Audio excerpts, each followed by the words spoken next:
StarCraft — это стратегия в реальном времени от Blizzard Entertainment, с интереснейшим геймплеем, хорошим балансом и механикой, потрясающей реиграбельностью. StarCraft — это не похожие друг на друга расы при сохранении хорошего баланса. Это стратегия, продержавшаяся на киберспортивной арене крайне долгий срок, а в Корее так вообще превратившаяся в феномен, и пододвинуть ее смог только StarCraft 2. Но даже спустя много лет после выхода сиквела, в StarCraft Brood War активно играют и устраивают турниры.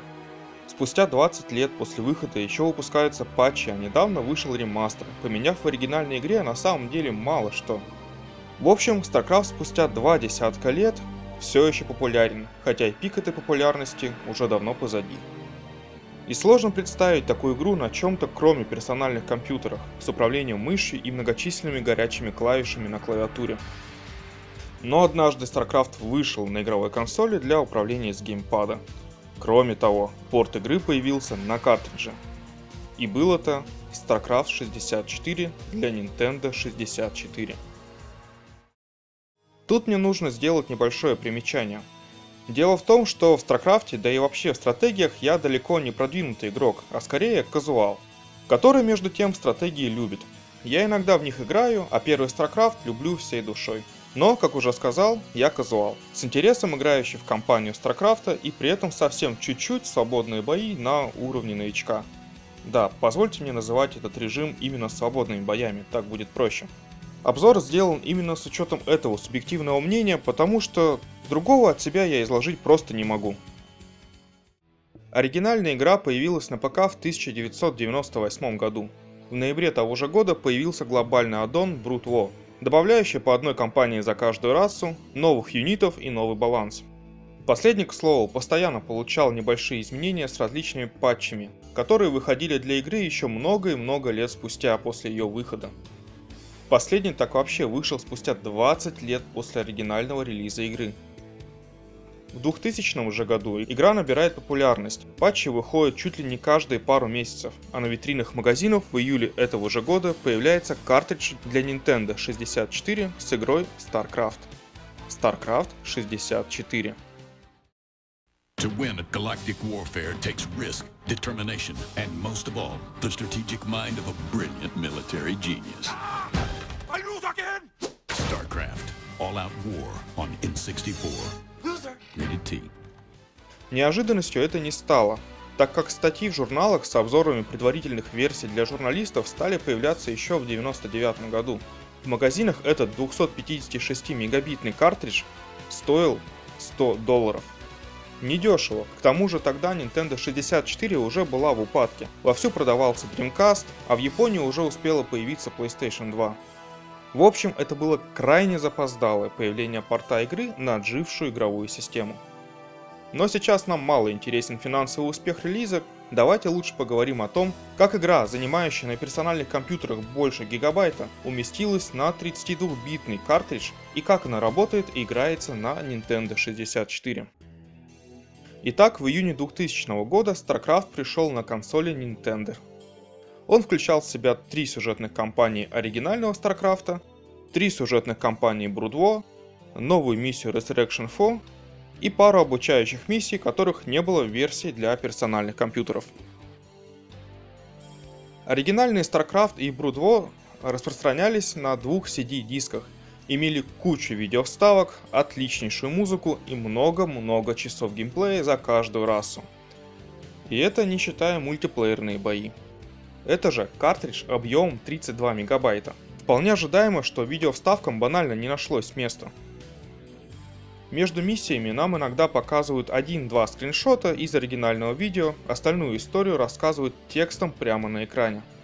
Сохранилось только стартовое видео игры, но и оно порезано буквально до нескольких секунд. Имеет низкое разрешение, низкий битрейт и низкую частоту кадров.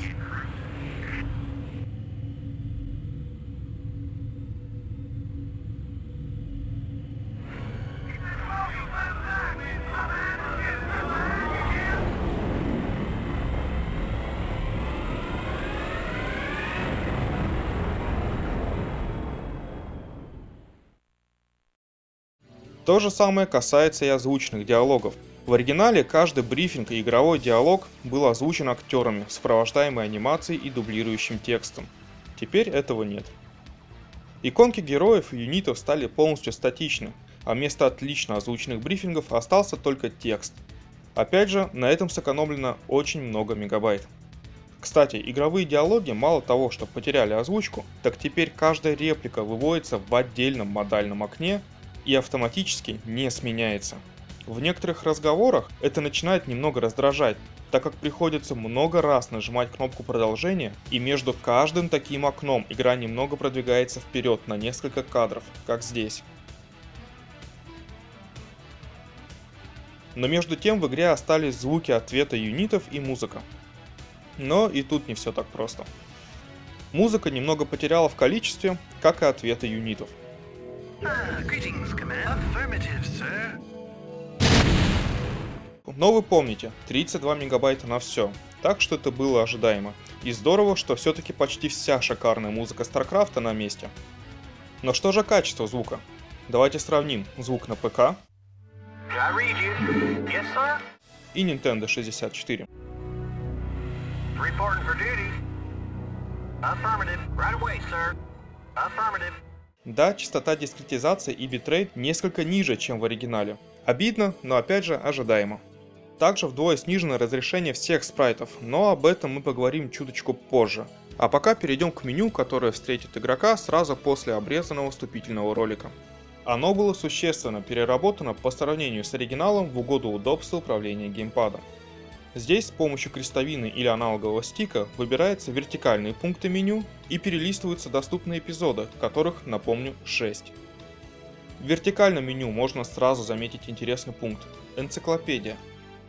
В ней можно найти информацию о юнитах и постройках каждой расы, с информацией об основных свойствах и стоимости. Для новичков это крайне удобно, да и просто интересно. Остальные же пункты меню на первый взгляд более привычны.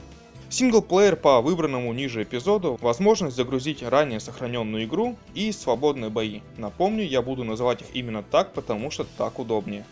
В игре нет онлайн-мультиплеера по вполне понятным причинам. Вы можете сыграть на наборе мультиплеерных карт с искусственным интеллектом. Да, это нельзя сравнивать с онлайн-мультиплеером, но тем не менее эта возможность является очень и очень приятным дополнением к одиночной кампании игры. Как и в ПК-версии, можно настраивать количество игроков и расу. В общем, никаких нововведений здесь нет. Но возможно вы уже заметили в главном меню пункт Two Players. И этот пункт меню скрывает за собой то, чего не было в оригинальной версии игры. Режим игры для двух игроков. За одной консолью, за одним экраном. Да, это разделение экрана для двух игроков. В StarCraft. Да, это странно, но это есть в порте для Nintendo 64. Вообще, я очень люблю мультиплеер за одним экраном. Но для стратегии это выглядит странно.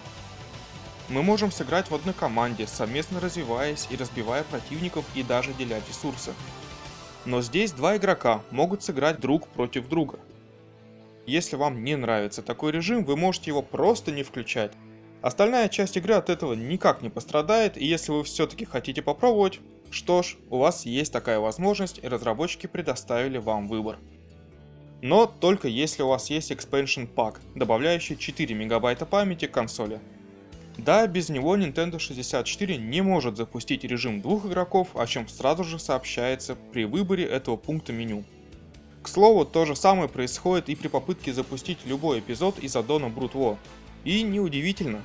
На компьютерах игра требовала минимум 16 мегабайт оперативной памяти, а у Nintendo 64 ее только 4 мегабайта. После добавления Expansion Pack их становится уже 8. Поэтому, если вы хотите пройти StarCraft 64 целиком, то без аддона памяти не обойтись. Все уже сказанное в целом звучит здорово, но как же все это работает на железе, по сути, 1996 года? Первое, что бросается в глаза после запуска, сниженное вдвое разрешение по сравнению с оригиналом.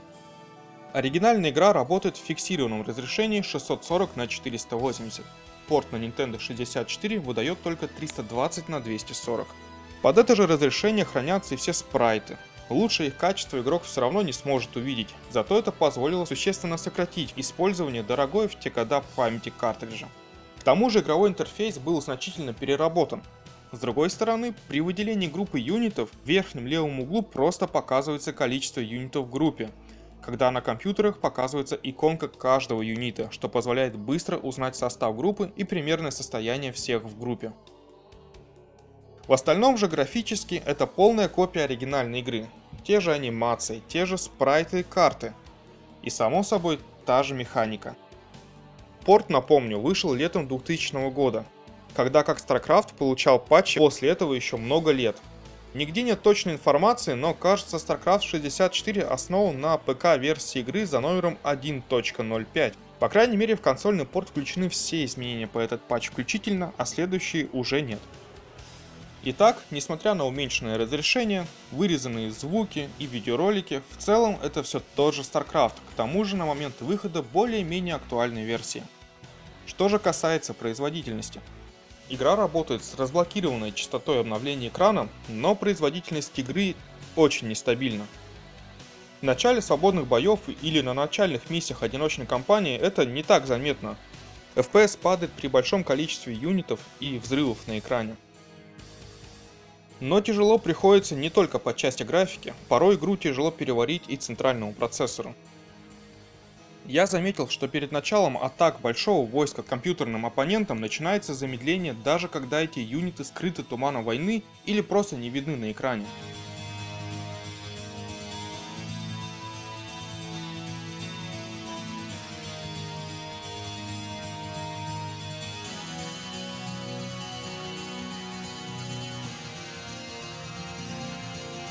Но настолько сильное падение частоты кадров, на удивление, не так уж сильно мешает играть, как могло бы. Видимо, в движке StarCraft 64 предусмотрено преимущество просчета средств ввода перед всеми другими действиями для центрального процессора. Небольшие и среднее падение частоты кадров вообще слабо отражаются на управлении. Сильные же, которые уже крайне заметны без всякого анализа, заметно замедляют отклик управления, но это хотя бы происходит не очень часто.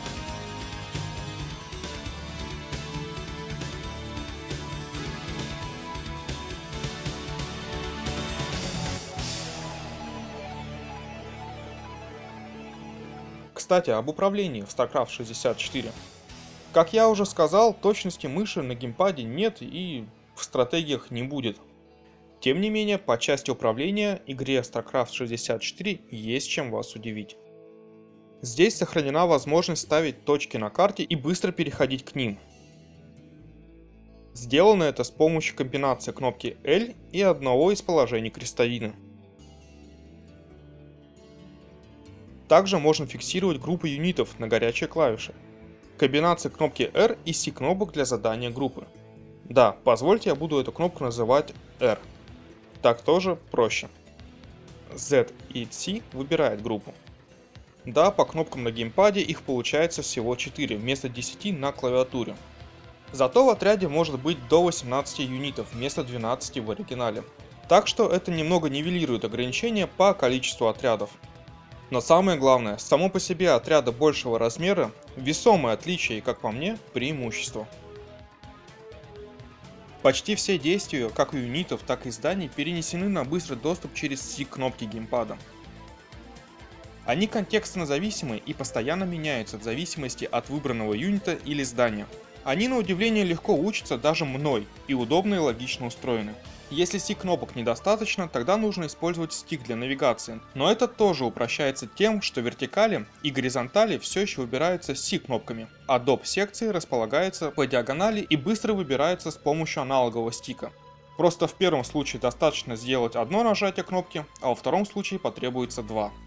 С помощью кнопки R можно выбирать юнитов на экране. Первое нажатие выбирает всех видимых юнитов. Если продолжить нажимать эту кнопку, то можно выбирать всех видимых юнитов одного типа. Всех рабочих, всех зилотов и так далее. Работники, например SCV, при старте игры сразу отправляются на добычу минералов автоматически. Также они это будут делать и по окончанию создания в командном центре. Что опять же позволит не тратить драгоценное время на геймпаде.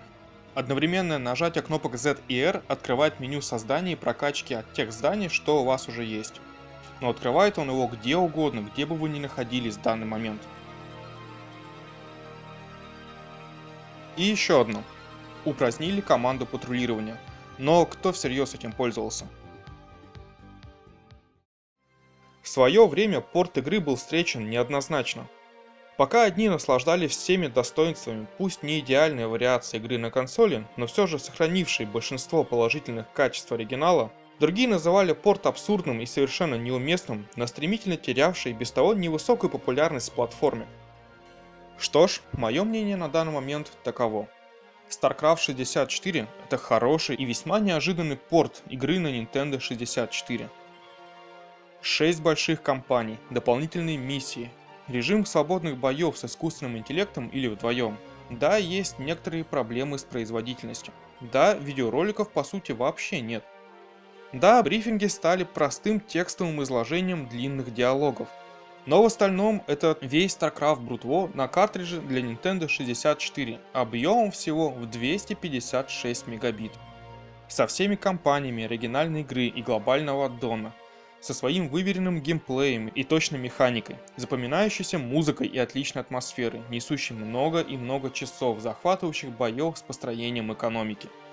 Не идеальный, но все же крайне хороший порт, вобравший в себя очень много положительных вещей из оригинала и привнесший свои нововведения.